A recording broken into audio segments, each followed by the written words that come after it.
the graduating students of the class of 2017. I thought you were going to applaud yourself.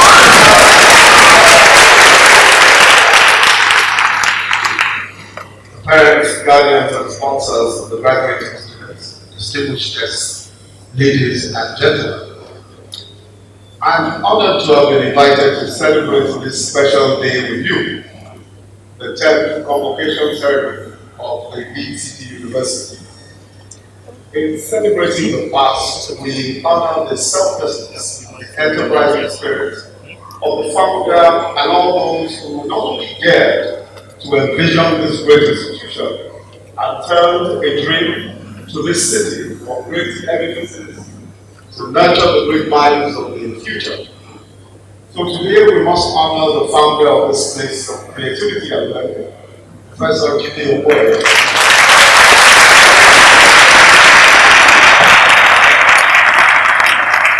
A man whose life and times have proved that vision, hard work, courage of your convictions, you can achieve practically anything. By establishing this university and before it, several other educational institutions, they have shown that securing the future of the following generations is the most important service that we owe the present. And as we do this, we must also celebrate the great scholars and fine academics who make up the faculties here at EXCELLENCY University. You are the thought leaders at a pivotal time in our national history, whose enormous task is to guide the present and to inspire the future.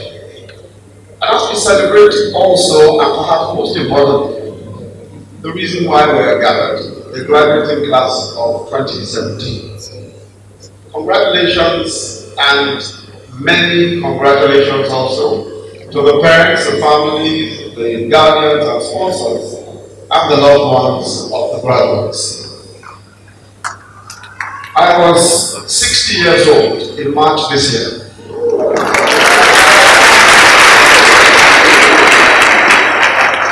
And I must confess that it was one of the greatest surprises I ever experienced. I just suddenly became 60. I can clearly remember when I graduated, I was 21 years old. How time flies. How time flies. One of the most important lessons that you will learn is that time flies. Whether you are wasting it or you are using it well, it simply flies by. But there are a few other lessons I learned along the way. And at the age of 60, I guess I am entitled to give some advice. I will share some of those lessons with you. Some of them you might agree with, others you may not, but I will be most flattered if you would at least remember them. And whenever you meet me in life's journey, somewhere down the line, please be sure to remind me whether I was right or wrong. The first I learned is that talent, an excellent degree, even coming from a well-off family, does not mean success, and certainly does not mean greatness. And I'll just repeat that talent, a good degree, and even coming from a very well-off family does not mean success, and certainly does not mean greatness. The most talented people, those who get the best degrees, do not necessarily become the most successful in life. The difference between success and failure, mediocrity or excellence, is character. Along with character is the importance of opportunity, or perhaps most crucial is the grace of God. So what is character? And I define it my own way. Character is a set of values that shapes the conduct of an individual. It's a set of principles, spoken and unspoken, that a person observes and lives by. And I will speak about some aspects of character that I've learned will make the crucial difference in life. And these aspects are trustworthiness, courage, hard work, especially innovation, and self-discipline. Let us take trustworthiness. The currency of business, of social interaction, of commerce is trust. If you can be trusted, if people find you trustworthy, the class of degree or what your family name is will not matter. You will be successful. As a young student at the London School of Economics and Political Science of the University of London in 1980, my school fees were delayed in a particular term. There were problems with remitting from the Central Bank of Nigeria. So I spoke to the Students' Council in my faculty, who asked me to go to the bank and ask for a loan. And I asked, how? How do you go and ask for a loan when you don't have any money? I owe over £600 and I probably have only £50 in the bank. Where would I get the collateral to take the loan? But she said I should go anyway, and I did. I got to the bank and explained the problem to a lady just across the counter. I told her I needed £600 to pay for my fees. And she simply asked me, she brought out my letter because I had a bank account there. And she looked at it, she saw, of course, that there was no money there. And she asked me when I was going to repay. And I said, maybe in 6 weeks. She then gave me a document I signed, and just across the counter, she gave me £600. Now, I paid my fees, and I paid back when my check came. But in the same United Kingdom, a few years after, if you carried a Nigerian passport, the banks would not even open an account for you. Why? Because some Nigerians abused trust. They abused the trust that financial transactions require. They thought how foolish these people are. So they used their credit cards to buy cars, furniture, electronics, and ran back to Nigeria. And of course, they hampered the chances of anybody else getting a loan, as I did, or for that matter, even opening a bank account. And if you look at the past few years, many foreign banks have closed accounts of Nigerians because of the numerous attempts to defraud of those accounts. So no matter how much money you have in your account, they just say, we don't want your business because it's just too much trouble to do business with people who cannot be trusted. So because of the untrustworthiness of a few, a whole nation is painted black. But there is an opportunity here because so many Nigerians and foreigners must do business in Nigeria. The world is in search of the Nigerian of integrity, a trustworthy Nigerian to do business with, to employ. Everyone wants faithful partners or employees. Even thieves are in search of trustworthy people to keep their money with. The other lesson is that you must repay when you borrow.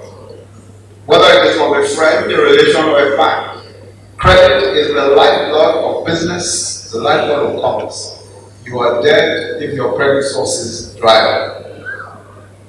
But let me just go on quickly. And I think it will be important for us to just look at one or two other issues along the lines of character. And the other is hard work. Hard work. And just before I go into that,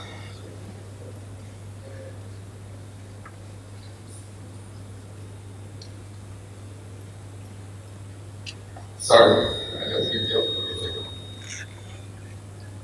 Just before I go into that, let me recall the story of a friend of mine, just talking about trustworthiness. A friend of mine who owns perhaps the largest Christian book store in Nigeria.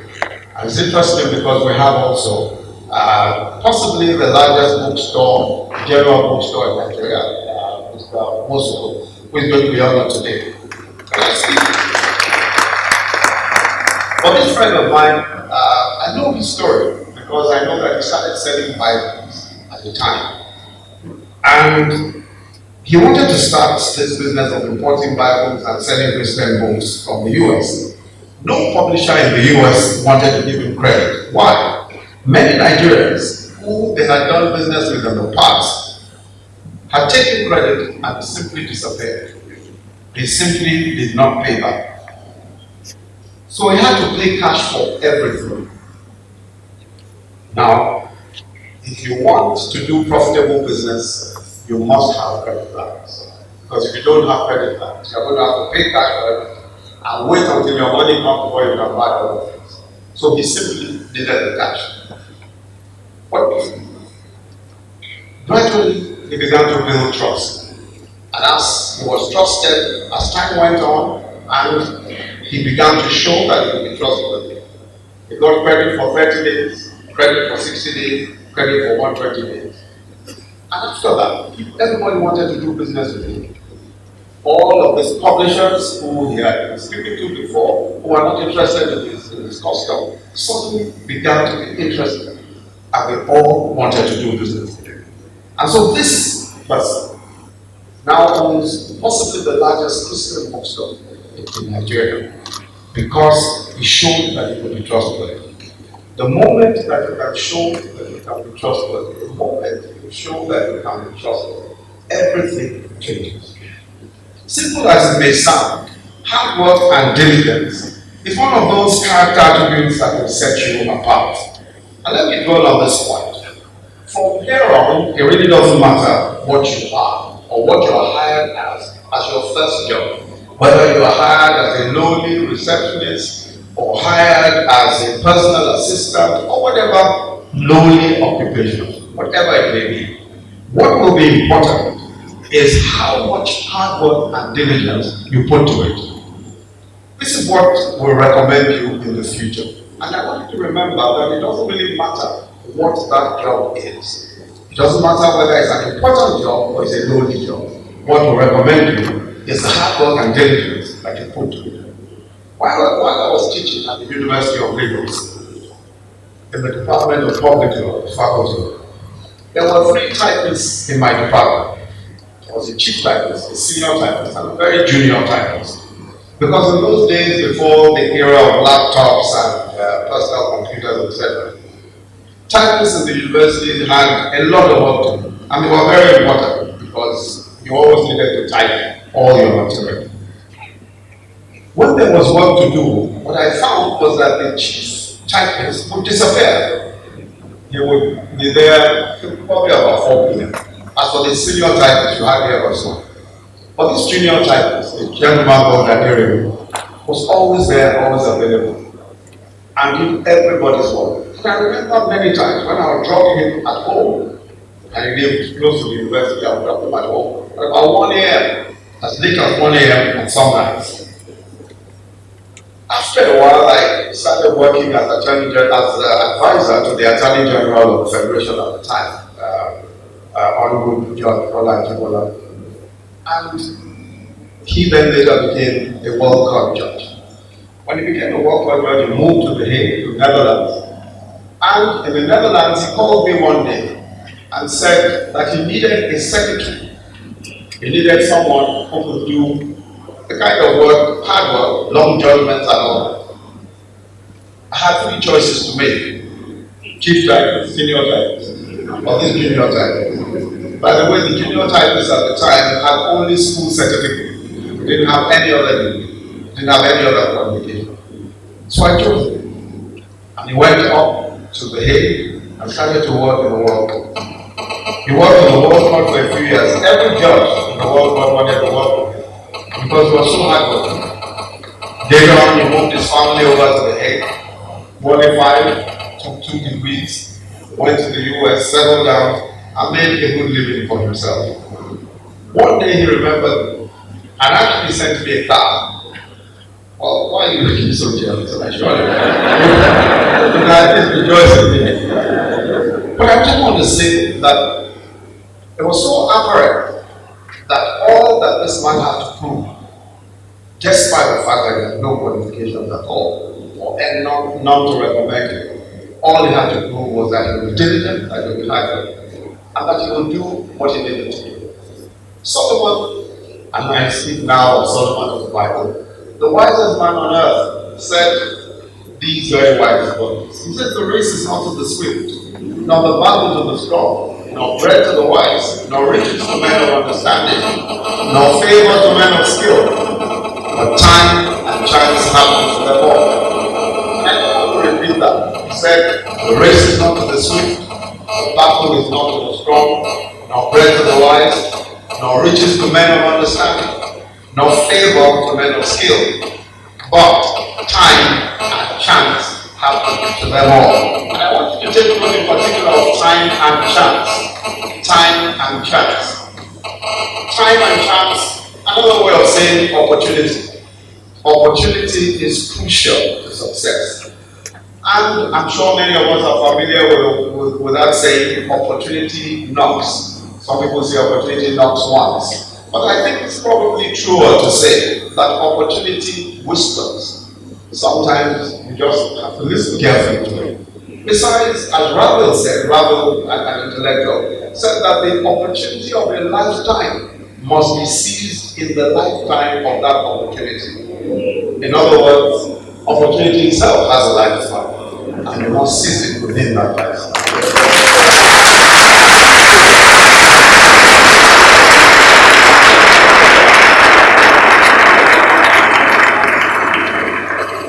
But to seize the opportunity, you must be prepared.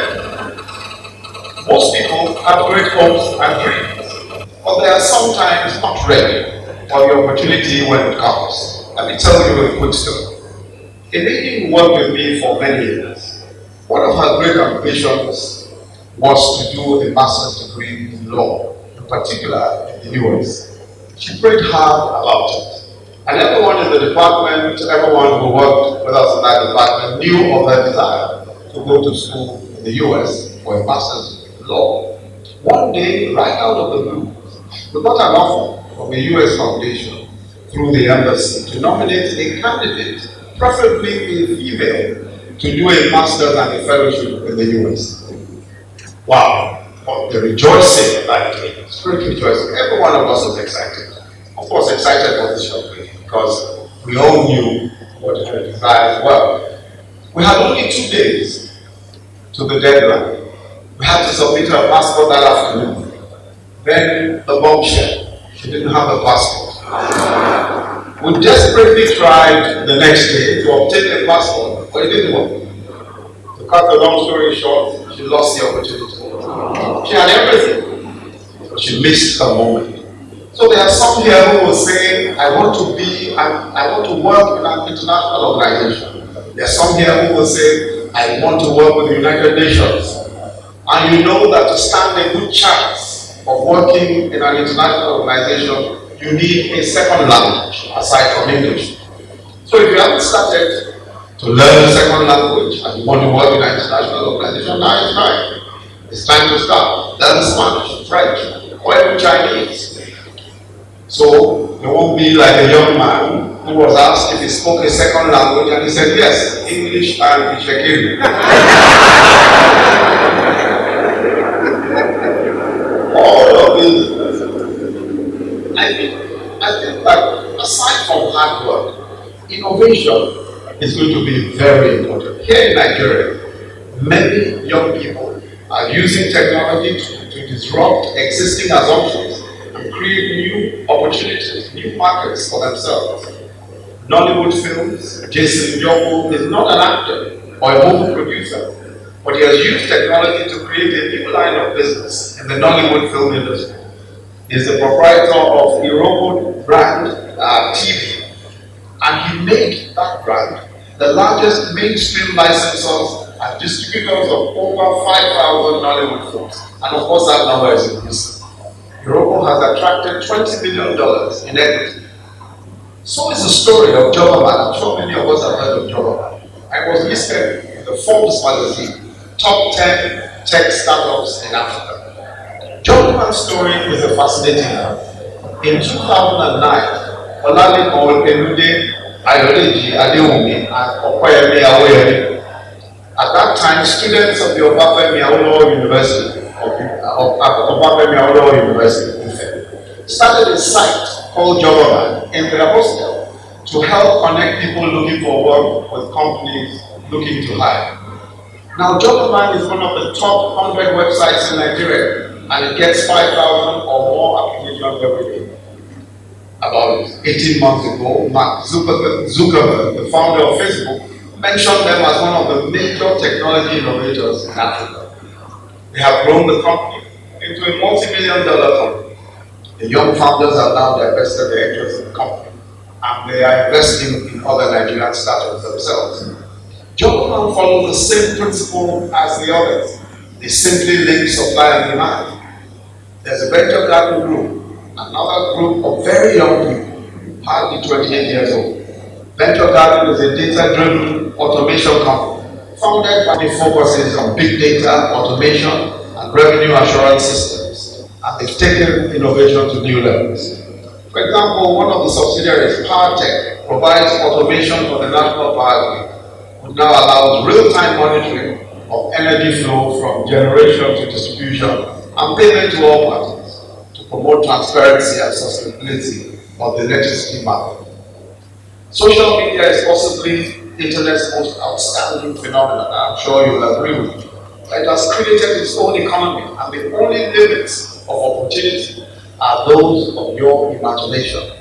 For example, see how many young people have taken advantage of it to innovatively redefine press, redefine journalism, redefine communication. Today, there are bloggers such as Bella Naija, Linda Ikeji, and news aggregators like Naira who command larger readership than the regular print newspapers. Linda Ikeji alone has more people reading her blog than any Nigerian newspaper. Naira was founded in 2003 by a 20-year-old Shewa, who claims now about 1.6 million subscribers, several times more readers than the combined number of readers of all Nigerian newspapers put together. Naira creates no content of its own. It is just a news aggregator. To start off, it costs Shewa less than 10,000 Naira a month and internet access to build what is now obviously a multi-million Naira business. And it's so incredible when you hear about this young people. I remember a very young friend of mine who at some point used to sell videos after we left university. I was doing gifts, doing little gifts here and there. This young man became possibly became an entrepreneur of the biggest marketing company in our country today. The young man is seated over there, his name is Convocation, and he the other today. So when we talk about 26-year-olds today, he was probably just about that age at the time.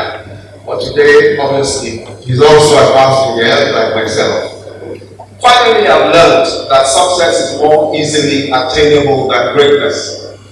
You may be a successful businessman, politician, or professional, but not great. Greatness is not for everyone. But I think I learned the secret of greatness. You will only be great if you devote your life and your efforts to serving others. The path to greatness is one of self-sacrifice for the good of others. Mandela is great because he gave his youth and his professional practice as a lawyer in the struggle against apartheid, and for a South Africa that will treat all citizens as equals. Martin Luther King is imprinted in history because he gave up everything for the dream of a nation where none will be judged by the color of their skin or by the content of their character. But most importantly, he taught the world, like Gandhi, that we can actually overcome evil by doing good. Mother Teresa, the Catholic nun, became great because of the many years she spent in leprosy settlements in Calcutta, taking care of lepers, the forgotten and the untouchable. But let me end by telling the last lesson that I've learned, and that is that courage and determination is the answer to the tyranny of history. History is a tyrant. A history of personal failure can cripple your hope, it can limit your scope, and frighten you into a small vision. Your family history, a history of misery and deprivations from the beginning, the shame and disgrace of the past, or sometimes the spectacular failures of the past are the tyrannical weapons of history. And history has a way of whipping us alive when we're thinking big, cutting us down to size, and as our self-esteem rises, our past sometimes yells, unworthy, unworthy, unworthy at us as we struggle to do right, and to live right, and to act with dignity. But history, we must remember, it is not only a record of the past, it is the past. It is gone. Our future is not determined by our history or the past unless we allow it. Your history is not your destiny. You have a chance to make your destiny.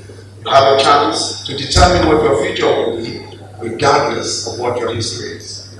I pray for you that the Almighty God will help you, that the grace of God will support you, and that you will lack for nothing, that the next few years will be exciting, and that your journey will be smooth.